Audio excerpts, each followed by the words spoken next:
हाँ जी, नमस्कार। Geography and Rajasthan history by S R. Shevda YouTube channel पे आपका हार्दिक स्वागत है, अभिनंदन है। हमारा जो टॉपिक चल रहा है वो टॉपिक है भारत की जो मृदाएं हैं वो किस प्रकार की है, भारत की जो मिट्टियां वो किस प्रकार की है।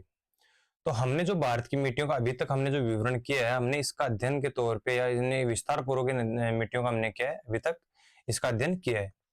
अब हमने जितने भी जो 8 प्रकार की जो मिट्टियां हैं मुख्यतः और 27 इसके गौण प्रकार, जिसमें हमें जो 8 प्रकार की जो मुख्य मिट्टियां पड़ी है, इन 8 मिट्टियों के हमें भारत के मैप के ऊपर इसकी स्थिति देखनी है कि किस किस क्षेत्र के अंदर कौन सी प्रकार की मिट्टी पाई जाती है, कि कौन सी जगह काली मिट्टी है, कौन सी जलोढ़ मिट्टी है, कौन सी लाल है, कौन सी लेटराइट है, कौन सी पर्वतीय है, कौन सी पीट मार्श है, कौन सी लवणीय मिट्टी है। इन सभी मिट्टियों का हमें बारी बारी क्या करना है, अध्ययन करना है। अभी तक की जो हमारी चर्चा हुई थी वो हुई थी इसके विस्तृत रूप को लेकर, यानी सभी मिट्टियों का हमने एक विवरण के तौर में यानी देखा था। अब हमारा जो टॉपिक जो हमारा आज का जो क्लास का जो अध्ययन रहेगा वो रहेगा कि भारत की जितनी भी मिट्टियां उसको मैप के आधार पर देखना है कि भारत के अंदर मैप में किस प्रकार की है या इसकी लोकेशन कौन सी जगह है। इसके बाद में जो यूएससी जो कृषि अनुसंधान केंद्र, इन्होंने जो भारत की जो मिट्टियां हैं या अन्य कोई भी विश्व की मिट्टियां इनको कितने भागों में डिवाइडेशन किया है और इसमें भारत में कितने प्रकार की इसमें मिट्टियां पाई जाती है, इनको देखेंगे। फिर नेक्स्ट क्लास में बात करेंगे। आइए भारत के मैप के अंदर हम देखते हैं भारत की मिट्टियों की स्थिति किस प्रकार की है। मान लीजिए ये भारत का क्या है, मैप है।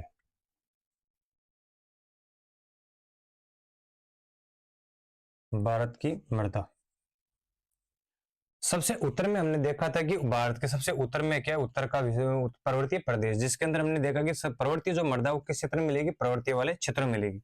तो हम अगर यहाँ तक की बात करें और इधर हम इधर की बात करें तो यहाँ पर हमें देखने क्या मिलेंगे, पर्वतीय मृदा। कौन सी मृदा, पर्वतीय मृदा। तो ये जो क्षेत्र किस मृदा का रह जाएगा, पर्वतीय मृदा का। इस क्षेत्र में कौन सी मृदा पाई जाती है, हमेशा पर्वतीय प्रकार की मृदा पाई जाती है। अब इन अन्य भी जो पहाड़ी क्षेत्र उनमें भी ऐसी मृदा देखने को मिलती है, लेकिन विशेष तौर पर बात करें तो भारत के जो उत्तर वाला क्षेत्र है, यानी जो पर्वतीय वाला उत्तर का जो पर्वतीय प्रदेश है, इसके अंदर हमें इस प्रकार की मृदा देखने को मिलती है। किस प्रकार की मृदा, पर्वतीय मृदा। तो इसके इधर इंडेक्स बना लेते हैं।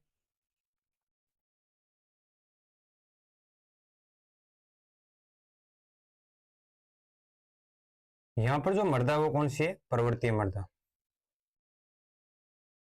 फिर इसके नीचे हमने देखा था कि जो नदियां हैं वो लाके जलोढ़ मिट्टी बिछा रही है, जो पर्वतों से नदियां उतर के आ रही है, यानी यहाँ पर जो नदियां वो मिट्टी को क्या करती है, अपर्दन भी करती है। इसके नीचे जस्ट जो क्षेत्र आएगा मिट्टी वाला वो कौन सा आ जाएगा, जलोढ़ मृदा वाला। इधर बात करें असम के अंदर भी क्षेत्र आ जाएगा कौन सा, जलोढ़ मृदा।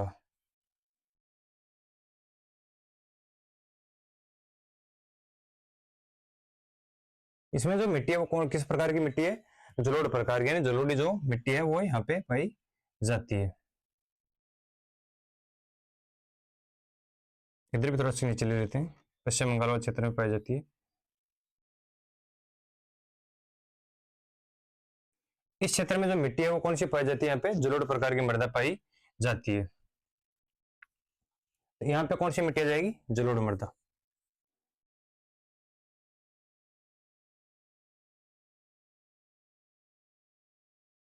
कौन सी मिट्टी है, जलोढ़ मृदा। अब जलोढ़ मृदा के बाद हम बात करें कि जो राजस्थान की बात कर लेते हैं। इधर पहले जो राजस्थान, इसमें किस प्रकार की मिट्टी पाई जाती है, सर्वाधिक जो मिट्टी है वो कौन सी पाई जाती है, पश्चिमी क्षेत्र में मरुस्थलीय प्रकार की मिट्टी पाई जाती है। तो पश्चिमी राजस्थान और कुछ गुजरात का भाग आ जाता है इसमें। तो इसमें कौन सी प्रकार की मिट्टी पाई जाती है, मरुस्थलीय प्रकार की। यहाँ पर जो मिट्टी जो पश्चिमी राजस्थान है, इस राजस्थान की बात देखें तो इसमें जो मिट्टी पाई जाएगी मरुस्थलीय, जो शुष्क प्रकार की जो मिट्टी थी हमने देखा उसके अंदर की तापमान कम हो रहा था, तापमान सर्वाधिक था, वाष्पीकरण सर्वाधिक था, वर्षा कम थी। तो कौन सी है, मरुस्थली, मरुस्थलीय मृदा। ठीक है, इसके बाद हम देखते हैं कि अन्य जो मृदाएं हैं इसके अंदर जो भारत के जो मध्यवर्ती क्षेत्र में पाई जाती है, पठारी भाग में पाई जाती है।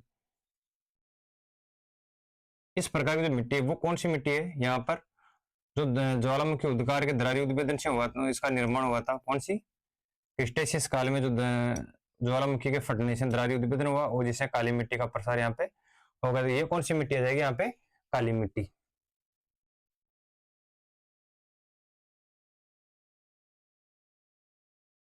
काली मृदा। ठीक है, यहां तक की कौन सी मृदा आ गई, काली मृदा। इसके बाद में हम देखते हैं कि बात जो मिट्टी की बात करेंगे वो करेंगे हमारी जो लाल मिट्टी थी वो लाल मिट्टी किन क्षेत्रों में पाई जाती है?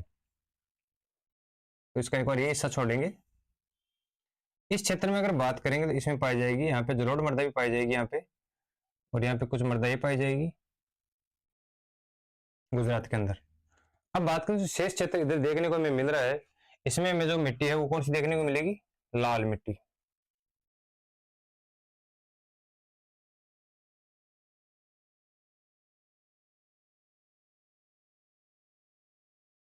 ये जो मिट्टी है वो कौन सी मिट्टी है? यहाँ पे लाल प्रकार की मिट्टी है।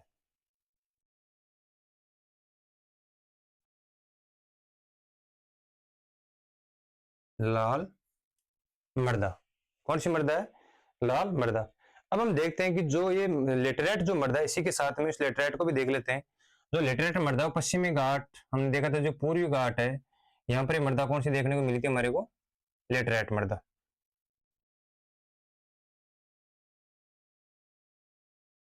बिखरे हुए रूप में थी ये था।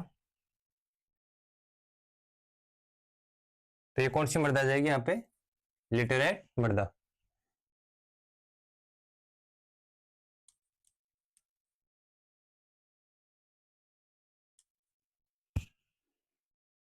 छह मृदा हो गई यानी लेटेराइट मृदा। अब जो लवणीय प्रकार की जो मृदा आएगी, वो लवणीय मृदा भी क्या है कि बिखरे हुए रूप में पाई जाती है हर जगह। किस रूप में पाई जाती है?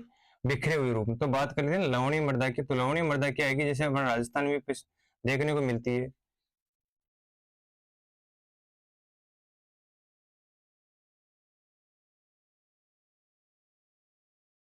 जो लवणीय मृदा है वो बिखरे हुए रूप में पाई जाती है।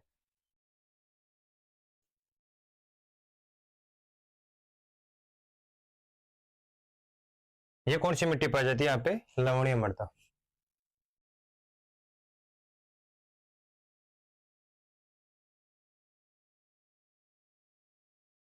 ठीक है। अगली जो मृदा है पीट या जो मार्श प्रकार की मृदा है, पीट या जो मार्श मृदा हमने देखी थी कि सर्वाधिक जो जल भराव वाले क्षेत्र थे इनमें देखने को मिला था, और सर्वाधिक जो हमें केरल और तमिलनाडु में भी देखने को मिली थी।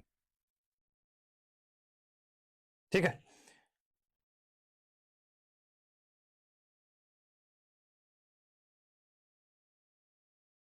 और हम देखें जो लवणीय मृदा है वो कुछ इस क्षेत्र में भी पाई जाती है, यानी हर क्षेत्र में बिखरी रूप में पाई जाती है। यहाँ पर कौन सी मृदा के ऊपर? पर्वतीय मृदा। और यहाँ पर कुछ बात करें तो लाल लेटराइट मृदा। यहाँ पर कुछ आगे तक बात करें जलोढ़ मिट्टी। इसमें जो पूर्वी जो भारत है इसके अंदर बात कर लेते हैं।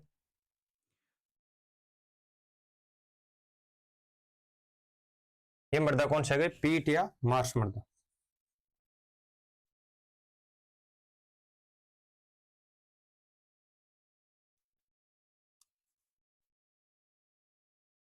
सर्वाधिक जल भराव वाले क्षेत्रों में जहां पर इसमें जो कृषि है वो किस प्रकार की जाती है? चावल की कृषि की जाती है, यानी अल्मोड़ा सुंदरबन डेल्टा भी हमने देखा था। इस प्रकार की जो मृदा इन क्षेत्रों में पाई जाती है। तो ये जो भारत में जो 8 प्रकार की मृदाएं थी, इन 8 प्रकार की मृदाओं का विवरण इस प्रकार है। उत्तर में बात कर लेते हैं तो ये कौन सी? हिमालय मृदा आती है, यानी पर्वतीय मृदा जाती है। फिर जलोढ़ मृदा है, काली मृदा है, यहाँ पर शुष्क मरुस्थलीय मृदा है, लाल लेटराइट मृदा है। यहाँ पे बात करें लाल मृदा है, यहाँ पे फिर लेटराइट मृदा की बात कर लेते हैं। फिर जो लवणीय मृदा है वो कुछ बिखरे हुए रूप में पाई जाती है। फिर मार्श मृदा वो भी क्या बिखरे हुए रूप में पाई जाती है।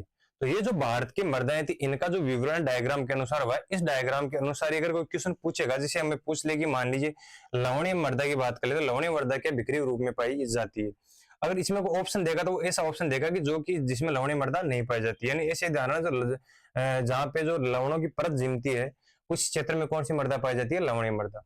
बात कर ले पश्चिमी राजस्थान की, अगर मृदा क्वेश्चन पूछा जाएगा शुष्क मृदा मरुस्थलीय मृदा किस क्षेत्र में पाई जाती है, तो उत्तर पश्चिमी राजस्थान की बात कर लेते हैं, उत्तर पश्चिमी भारत में पाई जाती है। बात करें लाल लेटराइट जो मृदा है भारत के जो पूर्वी और पश्चिमी किनारे और कुछ दक्षिणी किनारे पर पाई जाती है। और बात करें काली मृदा जो पठारी क्षेत्र है भारत का, मध्यवर्ती जो पठार है इस क्षेत्र के अंदर कौन सी मृदा पाई जाती है? हमारे काली मृदा पाई जाती है। और काली मृदा उद्गार और किसी ज्वालामुखी उद्भेदन से हुआ था, जो क्रिटेशियस काल में हुआ था, और जरारी उद्भेदन से हुआ था। ये जो हमारी भारत की जो मृदाएं थी यहाँ पे इंडेक्स बनाई हुई है, यानी पहले पर्वतीय मृदा, जलोढ़ मृदा, मरुस्थलीय मृदा, काली मृदा, लाल मृदा, लेटराइट मृदा, लवणीय मृदा और पीट मृदा है, मार्श मृदा। तो ये जो भारत की मृदाएं हैं इन भारत की मर्दाओं का जो ये विवरण है किसके अनुसार है, किसके अंदर है, डायग्राम के अंदर। पहले हमने जो विवरण किया था, इनका विस्तार पूर्वक जो अध्ययन देखा था, उसमें हमने डायग्राम इसलिए नहीं बनाया क्योंकि जो सभी मर्दाएं हैं उनका डायग्राम एक साथ आ जाएगा हमारे सामने। जो भारत का जो मानचित्र है, इसके अंदर जो भारत की जो मर्दाएं हैं वो किस किस क्षेत्र में किस किस प्रकार की मर्दाएं पाई जाती है। अब जो यूएसए का जो कृषि वर्गीकरण है, यानी कि जो मिट्टियों का जो वर्गीकरण कृषि, यूएसए का जो कृषि अनुसंधान केंद्र, उन्होंने जो मिट्टियों को विभिन्न भागों में विभाजित किया, तो 11 भागों में विभाजित किया। उन 11 भागों में से 9 भागों की जो मर्दे हमारे भारत में पाई, जैसे एंटीसोल है, एल्फिसोल है, एरिडोसोल है, वर्टिसोल है। इनकी चर्चा हम अभी देखते हैं कि किस किस प्रकार की मर्दे भारत के अंदर पाई जाती है। अब बात करते हैं जो यूएसए का जो कृषि अनुसंधान केंद्र है, उन्होंने जो मृदा का व्यापक वर्गीकरण किया है।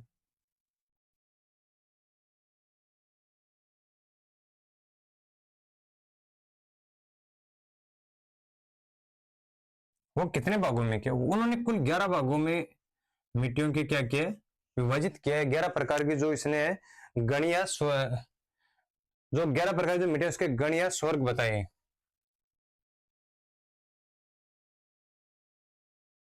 इनमें से भारत में बात करें कि भारत के अंदर कितने प्रकार की पाई जाती है, भारत के अंदर कुल 9 प्रकार की जो मिट्टियां हैं, इसके अनुसार यूएसए की मृदा वर्गीकरण के अनुसार 9 प्रकार की मिट्टियां पाई जाती है।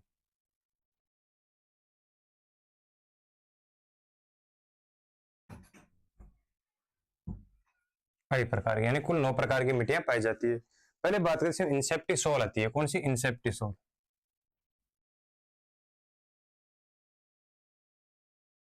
इंसेप्टिसोल, ये जो मिट्टी किस प्रकार की होती है, जलोढ़ प्रकार की।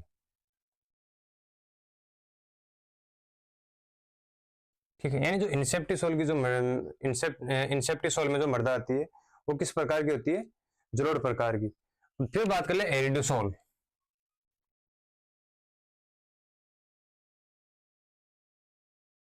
एरिडोसोल, ये जो मिट्टी किस प्रकार की होती है, शुष्क प्रकार की।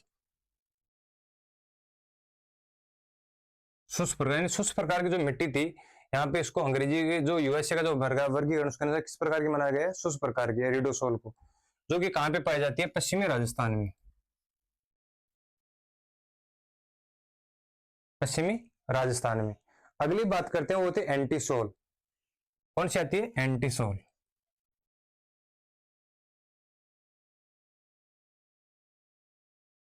जो एंटीसोल मिट्टी है, उत्तरी पश्चिमी जो राजस्थान है, इसकी नई मिट्टी है।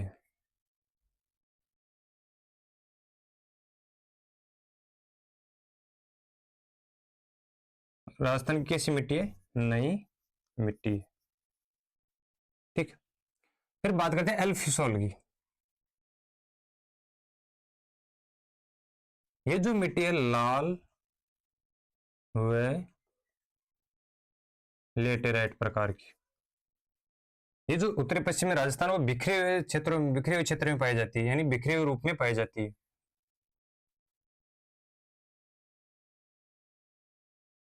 बिखरे हुए रूप में पाई जाती है। और जो लाल लेटेराइट जो मृदा, वो उसको क्या नाम दिया गया है, एल्फिसोल नाम दिया गया है। फिर आगे जो आती है कौन सी, मोलिसोल। अभी जो मृदा आती है वो आती है जो हिमालय वाला क्षेत्र है, यानी हिमालय क्षेत्र के अंदर कौन सी मिट्टी पाई जाती है, हिमालय की जो हिमालय वाले क्षेत्र या तराई जो क्षेत्र है, हिमालय के तराई क्षेत्र में, हिमालय के जो तराई क्षेत्र में मिट्टी कौन सी पाई जाती है, मोलिसोल प्रकार की मिट्टी पाई जाती है। मोलिसाई के बाद में बात करते हैं, इसमें जो काली मृदा होती है हमारी, उसको नाम दिया गया वर्टिसोल। एमपी व गुजरात काली मृदा वाला क्षेत्र। वर्टिसोल के बाद में बात करते हैं, तो आती है ऑक्सीसोल। कौन सी आती है, ऑक्सीसोल।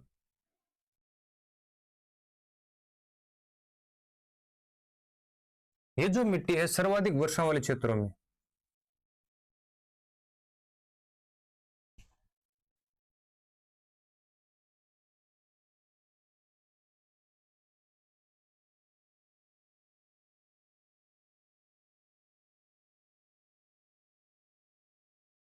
अत्यधिक वर्षा वाले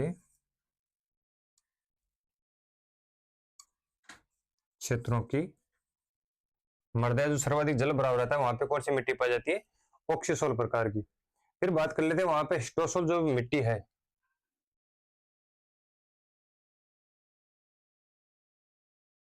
ये जो मिट्टी है समुद्र तटीय क्षेत्रों में,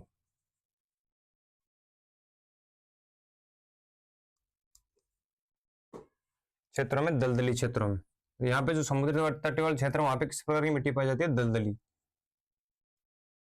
दलदली क्षेत्रों की मिट्टी। अब हिस्टोसोल को दलदली के नाम से इसलिए आप देख लो कि जो हिस्टो हिलना है का क्या होता है? हिलना, यानी हिलने वाली मृदा यानी दलदली भूमि किस में आती है? हिस्टोसोल में आती है। अब जो लास्ट हमारी मृदा रही वो रही स्पोडोसोल। कौन सी रही? स्पोडोसोल।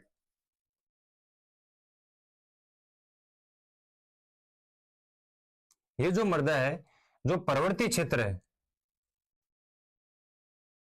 पर्वतीय क्षेत्रों की, और पर्वतीय क्षेत्रों के नीचे तराई वाला क्षेत्र उसमें कौन सी आती है?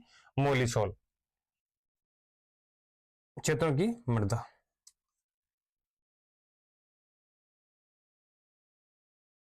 अब ये जो कुल यूएसए के जो मृदा व्यापक वर्गीकरण के 11 वर्ण बताए थे इसने, या गण या स्वर्ग बताए थे, उसमें से 9 प्रकार की जो मिट्टी है वो भारत के अंदर पाई जाती है। क्या क्या नाम है उसका? इंसेप्टिसोल जिसमें जलोढ़ मृदा आती है, एरिडोसोल, एरिड यानी होता है शुष्क, एरिड यानी क्या होता है? शुष्क, सोल यानी होती है मृदा, तो शुष्क मृदा वाली जो मृदा है उसको क्या नाम दिया गया? एरिडोसोल। उत्तर पश्चिमी जो राजस्थान की जो नई मिट्टी है, बिखरे हुए रूप में जो मिट्टी पाई जाती है, यानी उत्तर पश्चिमी राजस्थान की जो नई मिट्टी है और जो बिखरे हुए क्षेत्र में पाई जाती है उसको नाम दिया गया एंटीसोल।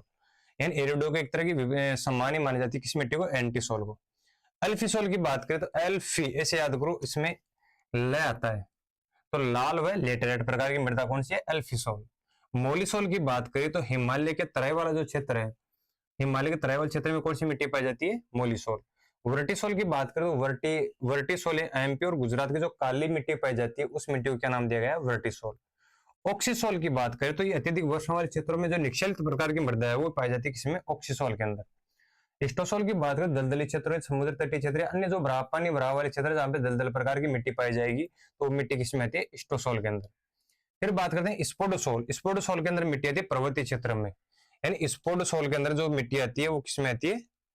पर्वतीय जो प्रकार की मिट्टी, उसको नाम क्या दिया गया है? स्पोडोसोल। अब जो भारत की जो मिट्टी है इसको कण के आधार पर या इसका जो संरचना है इसके आधार पर और देखे तो ये मिट्टियां किन प्रकार के क्षेत्रों में पाई, यानी कितने भागों में पाई जाती है? जो भारत की मिट्टी है इसको कणों के व्यास, जो भारत की जो प्रकार जो मिट्टी है जो हमने अभी देखी थी शायद लाल काली चिकनी, और इसका जो अनुपात है कणों के जो व्यास है और इनका जो अनुपात है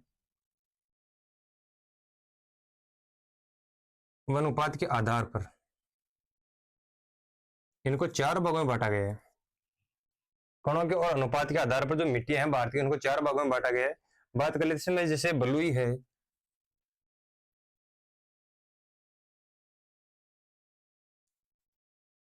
गाद प्रकार की मिट्टी है 2 नंबर पे,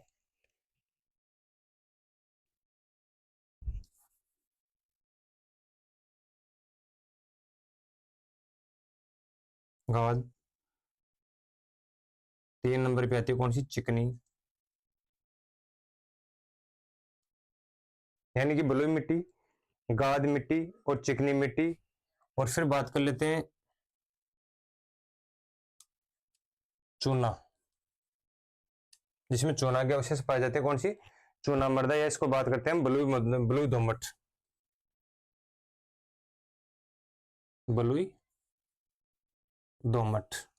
ये जो वर्गीकरण कणों और व्यास के कणों का व्यास और जो अनुपात है इनके आधार पर, जिसके अंदर बलुई है, गाद है, चिकनी है और चूना मिट्टी है, बात कर लेते हैं कौन सी? बलुई दोमट मिट्टी। यहाँ तक कि जो मिट्टी है हमारी इसमें हो गया कि इनका जो वर्गीकरण है भारत में मैप के आधार पर मिट्टियों का विभाजन है, यानी मैप में किन किन क्षेत्रों में किस किस प्रकार की मिट्टी पाई जाती है। अगली जो नेक्स्ट क्लास होगी उसके अंदर होगी भारत के अंदर जो मिट्टियां हैं इनकी समस्याएं क्या क्या है। जैसे अपर्दन की समस्या है, नलिका है, अवनालिका अपर्दन है, वो किस प्रकार से होता है? चादरी अपर्दन है, यानी कि एक हवा के या जल के द्वारा ऊपर की जो सतह है उसको पूरी को हटा देना, तो वो चादरी अपर्दन हो जाएगा। अपर्दन 2 प्रकार से होता है, एक तो किसके द्वारा? पवन के द्वारा और एक जल के द्वारा। जो नलिका अपर्दन वो किसके द्वारा किया जाएगा? हमेशा किसके द्वारा होगा? जल के द्वारा। अब नलिका अपरदन भी किसके द्वारा होगा? जल के द्वारा। तो जल के द्वारा तो बड़े बड़े नलिका, जो नलिका या गहरे खड्डों के रूप में उसको परिवर्तित कर दिया जाता है, तो जिसे बीहड़ भूमि कहते हैं, जिसे हम उत्खाद भूमि कहते हैं। तो हमारी जो चंबल नदी है, ये बीहड़ या उत्खाद सर्वाधिक बनाती है। तो कहाँ पे बनाती है? राजस्थान के अंदर बनाती है।